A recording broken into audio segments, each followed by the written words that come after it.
Walking into your coop only to find a batch of offspring that look nothing like what you designed in your mind is the ultimate wake-up call for a breeder. It is the defining line between being a genetic architect, who understands exactly what they are building, and being a mere bird multiplier, playing a losing game of biological lottery every time you set eggs in the incubator. If you have ever crossed two beautiful birds expecting elite results, only to end up with a chaotic mess of muddy colors, defective combs, and birds that just don't grow at the rate your business demands, today, you are going to understand why. The problem isn't your luck, it's that you are ignoring the fundamental laws governing your bird's DNA. You are trying to win a high-stakes game of biological chess without knowing which pieces dominate the board and which ones are hiding in the shadows to sabotage your next generation. Today, we stop the guessing game. I am handing you the roadmap to the 26 pillar genes that every breeder aspiring to a profitable enterprise must master. On this channel, we don't breed by accident, we breed by design. Let's get started. To understand the power of inheritance, we must first face what I call the dictators of the coop, the dominant genes. These are the genes that always have the final word.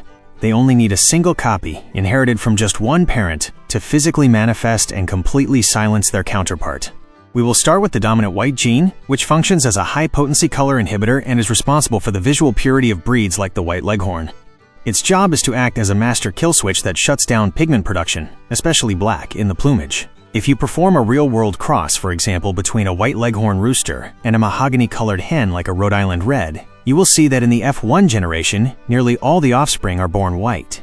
But this is where the novice breeder gets overconfident. The dominant white gene is a dictator that often allows red or gold pigments to slip through.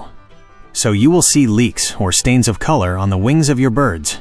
The most revealing moment happens in the F2 generation. When you cross those offspring with each other, the genetic math reveals itself. You will recover 25% pure white birds, 50% white with red leakage, and 25% pure red birds, proving that the color was always there, just waiting for a crack in the armor to resurface. Next on the list is the extended black gene. This is the great conqueror of the phenotype. Its mission is simple, to cover every inch of the feathering with solid black.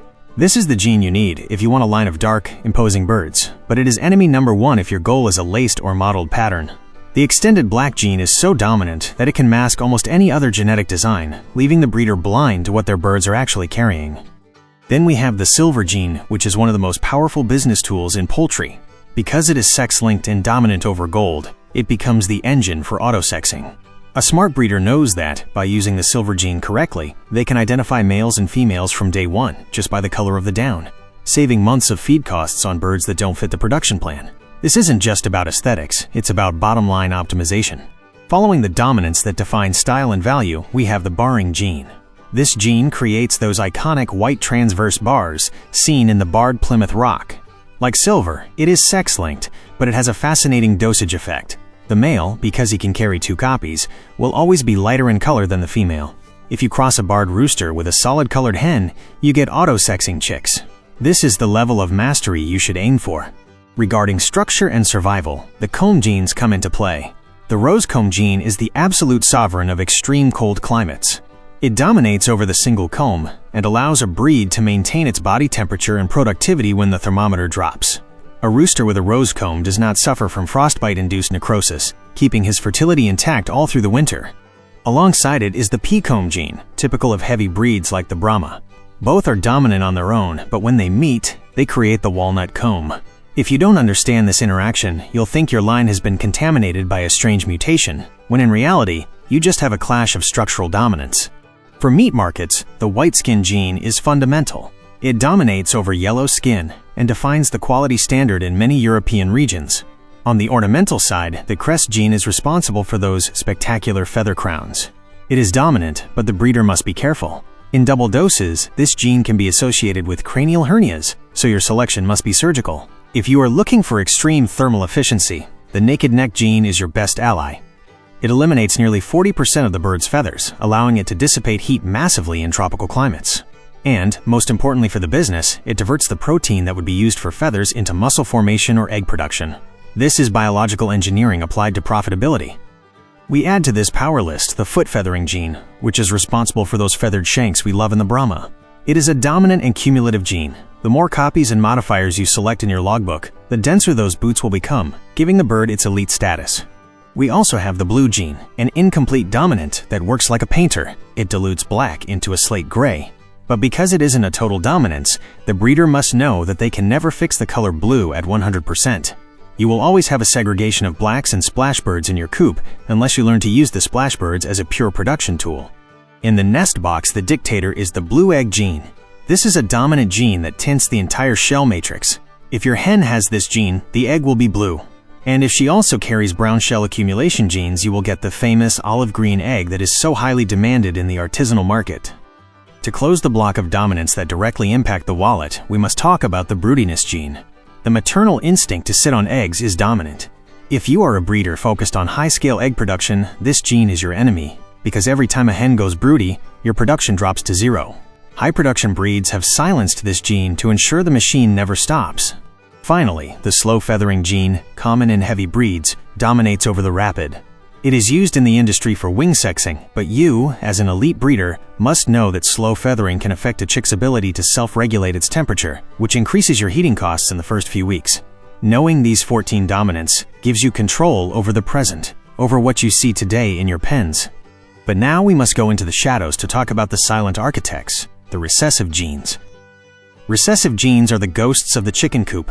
They are the ones that don't show their face in the first generation. They hide in your bird's DNA and wait patiently for you to cross 2 carriers before manifesting in the F2 generation. The first is the Recessive White gene. Unlike the dominant white that acted like a blanket covering the colors, this gene works like a factory that has run out of ink. The bird is white simply because it cannot manifest color, but underneath that white, a treasure trove of patterns can be hidden, hijacked for generations. If we take a white Plymouth Rock rooster, which is a pure recessive white, and cross it with a black Australorp hen, the result in the F1 generation will surprise you. Every single chick will be born black, without a single white feather in sight. This happens because recessive white is submissive and absolutely requires a copy from each parent to show itself. By crossing those black offspring with each other in the F2 generation, the biological math kicks back in, and you will get 75% black birds and 25% pure white birds, recovering the grandfather's trait that seemed lost forever. Next we have the gold gene. It is recessive to silver, but it is the foundation of all chromatic warmth. Without this gene, we wouldn't have the deep reds or the golds that define the Rhode Island red. In the realm of constant elegance, the lavender gene is what creates the pearl gray color. Unlike the dominant blue which always segregates, lavender is recessive. Once you fix it in a homozygous state, you have a stable color forever. It is technical sophistication put at the service of aesthetics. There is also the Mottling Gene, responsible for those white spots at the end of the feathers. This is a gene of extreme patience. You won't see it in the F1 generation if you cross with a solid bird, but if you have the rigor to follow your breeding program into the F2 generation, the pattern will appear as a reward for your discipline. Structurally, the single comb gene is the universal recessive. It is the gene that is always there, hidden under the rows or pea combs of your champions. If a chick with a single comb suddenly appears in your Wyandotte line, don't think a stray rooster jumped the fence. It is simply biology reminding you that your birds carry this common ancestor. We also find the black meat gene, responsible for the dark skin and bones of the Samani. It is a gene that requires other modifiers to be perfect, but its base is recessive to light skin, making it a fascinating challenge for any breeder seeking exclusivity. And we cannot forget the Silkie feathering gene, which transforms feathers into something that feels like hair to the touch by eliminating the hooks on the barbs. This gene completely changes the bird's physiology and flight ability, turning it into a unique ornamental piece. To finish this first part with the genes that truly define the profit margin, we must talk about 3 recessive pillars: the yellow skin gene, the fast feathering gene, and the dwarfism gene. Yellow skin is recessive to white, but in many American markets, it is the gold standard for consumption. Fast feathering is the engine of growth efficiency. Chicks that feather out quickly process energy better, suffer less stress, and reach market weight sooner than slow feathering ones. And finally, the dwarfism gene is the industry's secret weapon. It allows for smaller breeder hens that consume 20% less feed, but still produce normal-sized offspring for meat production. This is pure feed efficiency. Now that you know the main characters in this biological drama, it's time to understand how they interact when the lights in the coop go down and the chemistry begins to work. Genetics is not a static list. It is a complex choreography where some genes enhance each other and others cancel each other out in what we technically call epistasis. Understanding these interactions is what will allow you, for example, to design egg color as if you were choosing a palette of paints. Many breeders believe that egg color is a single gene, but the reality is much more fascinating and profitable. We have the blue egg gene as a dominant base which tints the entire shell, even on the inside. But brown color doesn't work the same way. It isn't a single gene, but an accumulation of pigments called porphyrins that are deposited on the shell at the end of the process. When you cross a blue egg breed with an intense brown egg breed like the Morans, what you are doing is applying a layer of brown paint over a blue canvas. The result is the olive egg, a product that visually screams exclusivity and can double the value of your dozen in the artisanal market. If you don't know the dominance of the blue and the accumulation of the brown, you'll be crossing birds blindly, waiting for a miracle that will never happen. But color is only the surface. Where money is truly made or lost in poultry is in metabolic efficiency, what we know as the feed conversion ratio. This is where the fast feathering gene and the dwarfism gene we mentioned earlier play their master role. An offspring with fast feathering has a massive biological advantage. It spends less energy keeping itself warm because it covers its body with feathers in record time, allowing it to divert every gram of protein toward muscle growth. On the other hand, the industry uses the dwarfism gene to create efficient breeder hens. These hens consume much less feed due to their reduced size, but when crossed with normal-sized roosters, they produce offspring that grow at full speed. This is financial engineering applied to biology. If your goal is fast growth, you need to clean your lines of the slow feathering genes that often come hidden in heavier, older breeds. A bird that is slow to feather is a bird that is burning your money just to stay warm. Another factor that the novice breeder often ignores until it's too late is temperament. Although behavior is a complex trait, there is a clear genetic basis behind docility or aggression. The Broodiness gene, in addition to stopping egg laying, alters the bird's hormonal profile, making it more territorial and defensive. In a high-production operation, aggression and pecking are direct losses. By selecting birds that carry the recessive non-broody state, you not only guarantee 300 eggs a year, but also get a calmer and more manageable coop. Breeds like the Leghorn have been selected for decades to eliminate any aggressive traits that make handling difficult in large groups.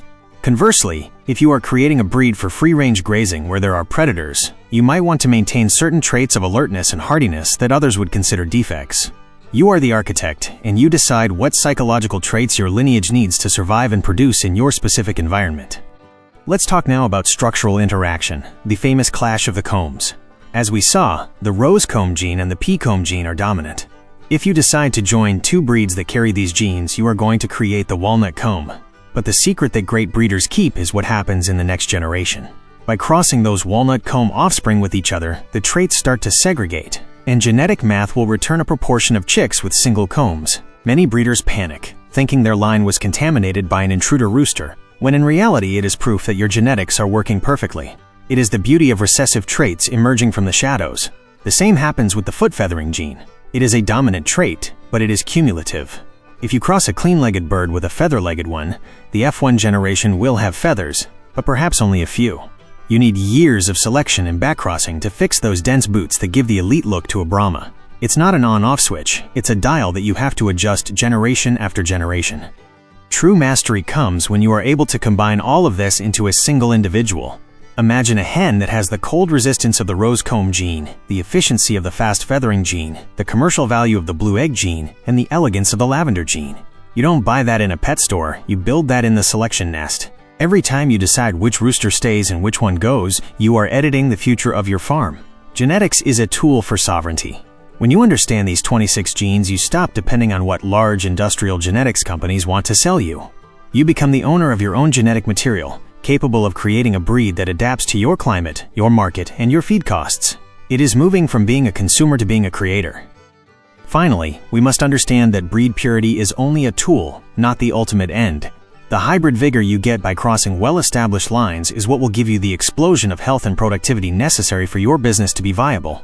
But to take advantage of that vigor, you must first have pure and stable lines where you know exactly which dominant and recessive genes are present. Consistency is what pays the bills.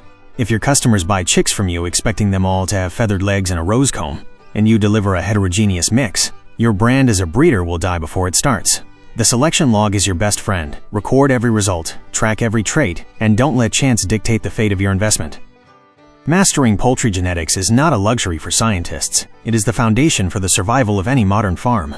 Knowing these genes is the difference between having an expensive hobby and having a profitable genetic enterprise. Every decision you make today in the pen will be reflected in your bird's DNA for decades to come. The future of your farm depends on your ability to read this invisible code and use it to your advantage. Do not let ignorance rob you of your bird's potential. because the information you just received is the real foundation of your success. Now you have the full map to transform your chicken coop into a genetic powerhouse. Start today by auditing your birds, identifying their genes, and taking absolute control of your production. If you want to continue professionalizing your passion and turn it into an elite business, make sure to subscribe to the channel and turn on the notification bell so you don't miss our next masterclass. Let me know in the comments which combination of genes has seemed the most difficult for you to fix in your own experience. Your participation is the seed that makes this community of experts grow. To your success, fellow breeder, until next time.